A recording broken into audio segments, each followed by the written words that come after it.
Roots of the Science podcast with your girl, Anne with an E.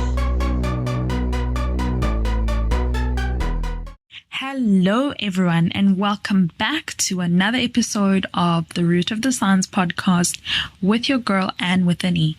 This is our first episode back in season 2. I am so excited. Now, if you listen to the trailer, we announced that we'll be adding a new addition to this podcast featuring people who have been in the STEM field for a long time, really focusing on the young career people in STEM. To kick things off, my guest today is Prof Salome Maswime. She's a qualified clinical scientist who specializes in obstetrics and gynaecology.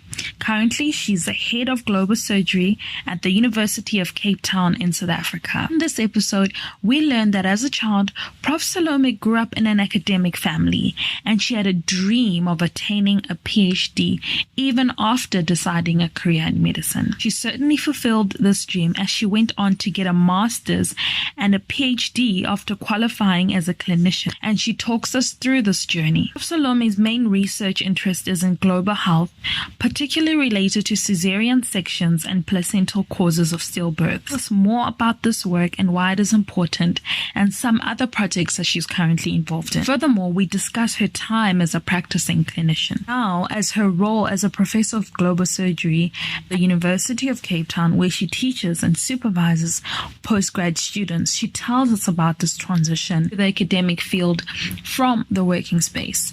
Lastly, we touch on what more needs to be done to create opportunities for young people to access role models and mentors such as herself. Tune in to listen to all of this and so much more. Let's go. Morning, Prof Salome. Welcome to the show. Thank you so much. Thank you for having me. It's such a great honor for you to kick off the season. I am so excited because we're really setting the tone now. Thank you. Now, Prof, before we get into everything that you do, in my background researching, I was pleasantly surprised, that you've got a strong creative side. In fact, you actually play the trumpet. Can you please tell us more about that? Oh, yes, I do. So I grew up wanting to be a creative. As a creative, I joined the school band when I was in high school, used to play the trumpet and French horn. And so even when I got into medical school, I continued playing with the caesarean youth wind band. So it's been something that I've done on the side all of my life. In fact, at some point, I wanted to quit medicine to study performance arts. And it's always been about balancing career and the creative side and doing both. So I also do drama, plays, productions, acting, and it's just another side of me that I try to keep active as well. Oh, that's amazing. Do you think it helps, keep you sane with everything that you do? Definitely. I think after a long day, after all the stress and work, sometimes you need to just do something that you really enjoy. And so it's always been doing that, just balancing what I love doing during the day and what I love doing outside of work, and trying to strike a balance between both. Amazing. I absolutely love that. And you mentioned that you almost decided to quit medical medicine to actually get into music, but thankfully you didn't. And and I just think it would be really good for us to actually understand, as you know, the show is called The Root of the Science. So I think for the listeners, we'd all love to know what was the roots of the science. I know in the book that I read from The Holding a Nice Age, it was mentioned that you grew up in a very strong academic family. Was that a major influence into you getting into this field? Yes, definitely. So I think, growing up, frequently attending graduations and in a university environment, which was at the University of Venda, where my father worked for a big part of my childhood. Education was really all that we saw. It was like education and church that was life for us. And so even as one started to think about what they wanted to do with their life, it just made sense that I wanted to graduate one day. I want to have a PhD. I want to, be the one wearing the red gown, if I can put it that way. Yeah. And so that it's medicine that I wanted to do. Actually, it was growing up, even when I decided that it's medicine that I wanted to study, but with that strong academic influence, it was, you still felt that, one needs to do their master's, needs to do their PhD, needs to contribute to science and knowledge. And so even after doing medicine, I knew that there was more that I wanted to do as an academic and develop my career as an academic and not only as a clinician. Most cases, when you think of becoming a doctor, one thinks that that's the end, right? Like that's the full stop. That's the pinnacle of success.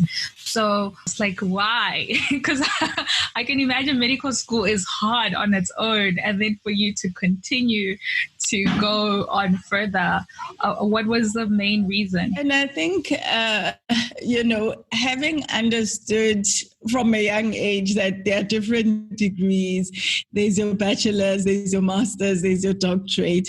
And I think going into medicine was also just, for me, was just going to do my bachelor's degree. It didn't feel like this is the beginning and end of it all. And so I think it was just a combination of factors that, yes, I wanted to be a doctor, but there was a side of me that also understood that, there are levels to this thing. And so the MPCHP is really a bachelor's degree, and one should aspire to do more. But also, I wanted to become a specialist at some point, and your specialist degree also forces you to do a master's as well. And I think opportunities just came because after specializing, then someone told me about a PhD opportunity, and that it was funded by the Carnegie Corporation of New York, and I thought I could be a good candidate for that, and it sounded exciting, and I applied, and I happened to get that fellowship. So it's I think it was a combination of dreams, aspirations, meeting opportunities, and grabbing them along the way. That's fantastic. Like you said, so many opportunities. And with that fellowship that you mentioned, because you studied your medicine degree here. So what were some of the differences studying here in South Africa and studying abroad on the academic aspect of it? What sort of opportunities were open for you that side as opposed to if you were studying here? Yeah. So I did all my degrees in South Africa, and I only went overseas when I went to do my postdoc, in a sense, and which was a year of doing research in Harvard Medical School and Massachusetts General Hospital. And so the environment and setting were completely different. And it was really, for me, the difference between working in a place where, research is an option, which is what I experienced this side, versus a place where, research is the currency of everything, and getting to work with people who are doing cutting edge research. And I think the environment there was more conducive for young, talented people who really want to get into research and who really want to grow and develop. Whereas this side, I found that, already having just with my PhD, I was already leading a number of research programs, projects without enough experience as a researcher, and didn't have enough mentors this side who could help me grow and develop. So I think the environment is important, because you want to develop scientists, but you need mentors, you need an environment that's conducive for science for you to have more scientists. So this is obviously something that needs to be kind of adopted here, if I dare I say that the type of research sort of focus nature that happens abroad, especially like we said, because for me, when I think person who's a doctor, like typically we think that is it. You have reached that's it. And then of course, like you said, if you want to specialize, it's very rare to find doctor who is a doctor. If I can say that. Yes, yeah.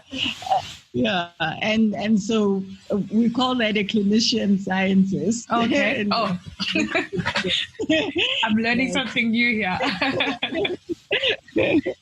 And yeah, so I think my big aspiration at some point was to become a clinician scientist, and that's the combination of using your clinical expertise and knowledge with contributing to science as a scientist, and using your science to improve clinical outcomes and clinical work. It's absolutely fantastic. And speaking in terms of the research, your main research interests actually in global surgery related to caesarean sections and placental causes of stillbirths.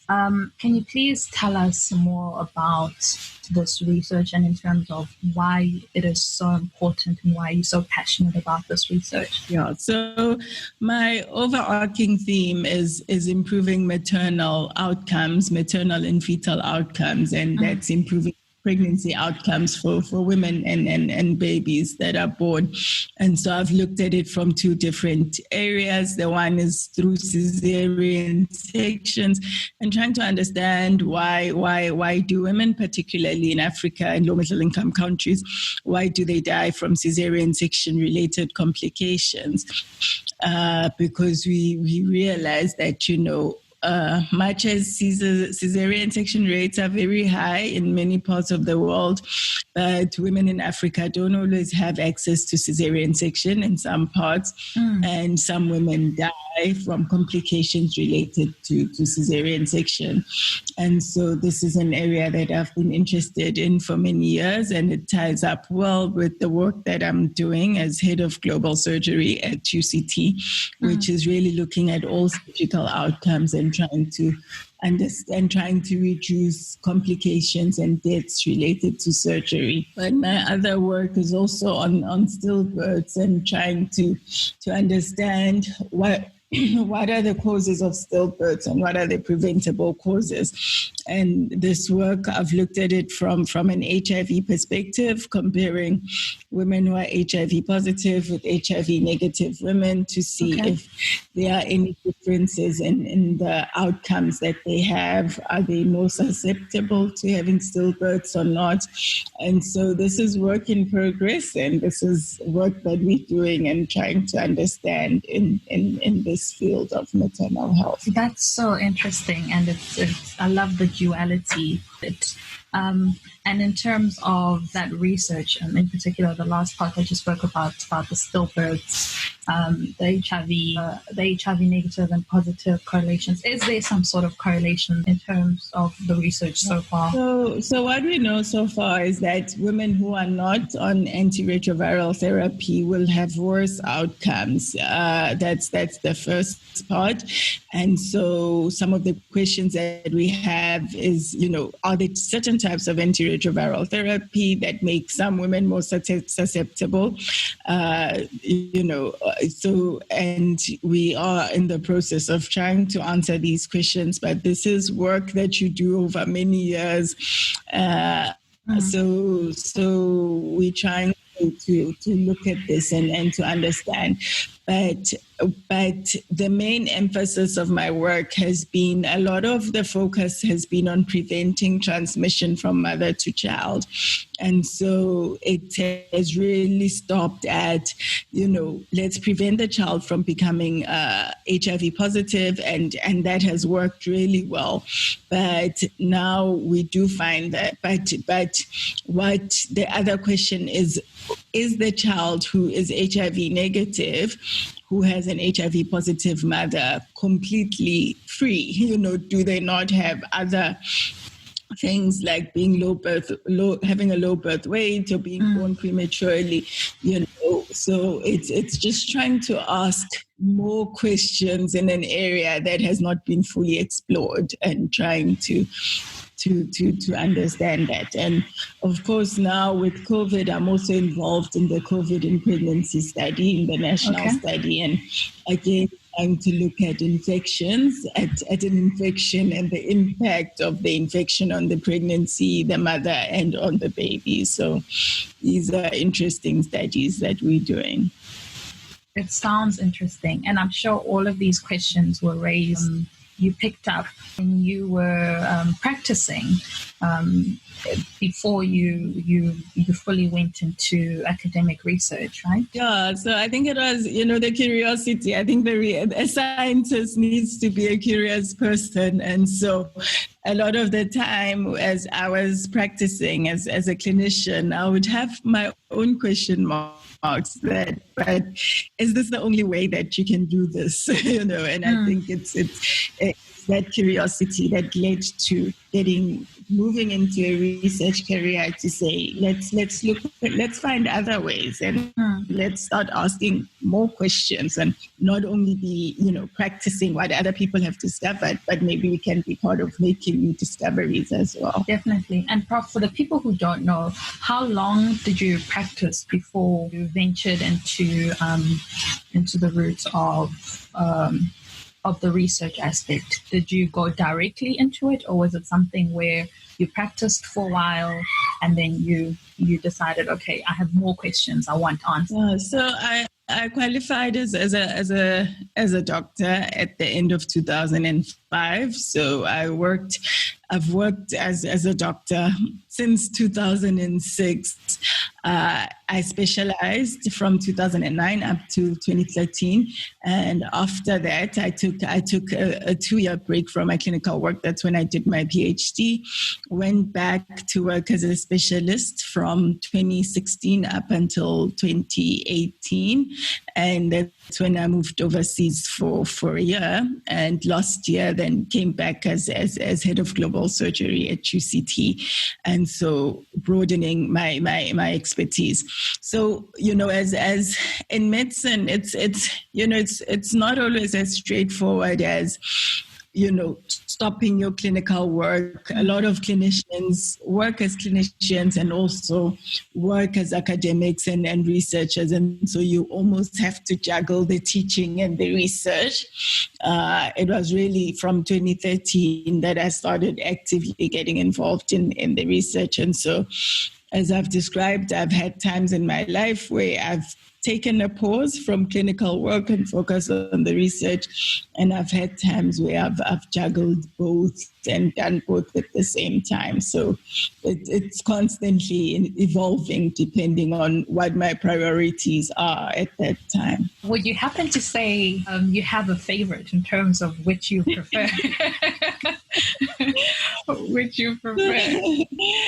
So I think I really love science and what science can do and what you can do through science. And as a person, I love clinical work. I've always loved working with my patients, but I did feel that my impact was limited to where I was and to the patients that I was seeing. Whereas with science and research, you can have a global footprint and impact other parts of the world without even having to go there. So I have a strong bias towards research because I've found it to be a lot more fulfilling personally than the clinical work. But I do. Yeah, it's just we can't split ourselves in half. We want the best of both, but at some point you have to choose which one. And at this stage of my life, it's the science that I would say I enjoy a bit more. Mm-hmm. And I think, like you said, in terms of the impact, you also supervising other students as well who are conducting research which is also impactful. I think that I think I understand. I get it. I get. I know it's like picking a favorite child, but I get why this one particularly is winning right now. Yeah, and it's never an easy decision, and not everyone gets it, particularly because we live in a country and in a setting where there's a shortage of doctors, where there aren't enough. And so it doesn't always make sense that someone would choose to do research or to be in a laboratory when they could be actually seeing patients and reducing the workload. But I do think that countries that have invested in medical research have also advanced their systems. And so it's important that countries invest in both and not one over the other. Definitely. And speaking about the research, you, as your role as the head of global surgery at UCT, for those who don't know, it's the University of Cape Town in South Africa, which is the #1 rated university in the continent. That's such a phenomenal title, and apart from that, you're also an award-winning scientist with a string of accolades. I could go on for days, but people can Google you and they will find it. I just wanted to ask you, do you think that, such recognitions and these titles as a head of global surgery at #1 university in Africa, do you think that elevates the visibility of science careers? Definitely, because when we get these awards and titles, there's a whole community that is watching, that is part of it, and people get inspired to take certain careers and to follow in certain careers because they are meeting people that have done these great things, and they realize that it's possible. When we were growing up, and many women were either nurses or teachers, in our minds, those were the only jobs that we could imagine a woman doing. But with time, there's been a whole shift, and now suddenly women can see that you can become a professor, you can become a CEO, you can become a vice chancellor, you can become anything. And so I think it's very important that we have these acknowledgements because they inspire others to follow in this journey. It's the recognition also affirms us as individuals to keep going. But more than anything, I think it inspires others to follow in the same journey. Yeah, definitely. And you touched on such an important thing that, growing up, and I think in terms of when you were younger, it was even worse, but I'm speaking on my behalf. We did know that these roles existed, but we didn't see people who looked like us, who sounded like us. So having the likes of you in these spaces and occupying these things and doing these amazing things, it's so inspiring. And it just, it just creates that dream is valid and you can be in all of these amazing spaces. And so, for example, in your opinion, what more then can be done to create opportunities for young people to have access to role models or mentors like yourself? Because I think that's very important, right? And thank you very much for your kind words. I think, so it's on one hand, we also have a responsibility to be accessible, and this be done in many different ways. I mean, even through social media, I mean, a lot of us are now becoming more and more active on Facebook, Twitter, and this is not just because we enjoy tweeting, but it's also part of being there and being accessible, knowing that there are a lot of people that that have not had the opportunity to have a conversation with a professor that looks like them, in that sense. So I think we've got a whole responsibility going into schools, churches, having conversations with people, hosting, workshops and stuff. So those are some of the things that we do to try and be there and accessible. But also, I think young people, as you call them, can also reach out and also show up for some of these things, and